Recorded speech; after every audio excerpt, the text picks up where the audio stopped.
To remove the three-seater bench seat, which is a two bench seater and a single attached to the bench seat, give yourself as much room as possible. So we push these two seats forward, we remove any obstructions,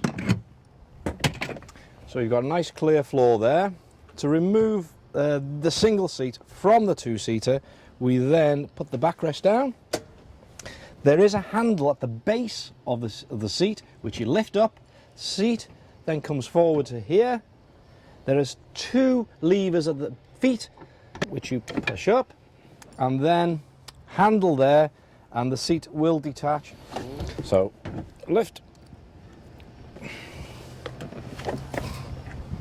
and then remove the seat out of the vehicle. To remove the bench seat now, we need to get inside the vehicle. Again, we push down the backrests. There are two levers at the base of the feet. We lift on both and the seat will come up.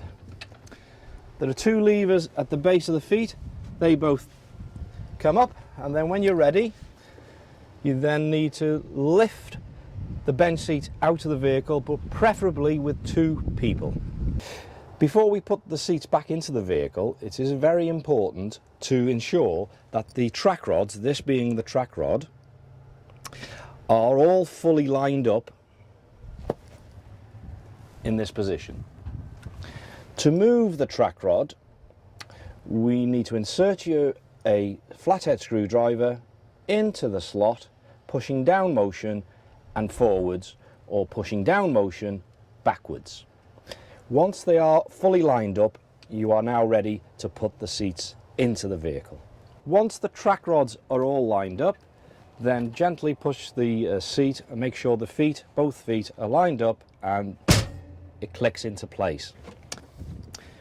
We then lift the single seat, and the hook needs to be in the track rod there. This needs to attach itself to there, and lastly this one needs to attach itself to there. So here we go. Two levers to be pushed down once that's in place, and hopefully click into place.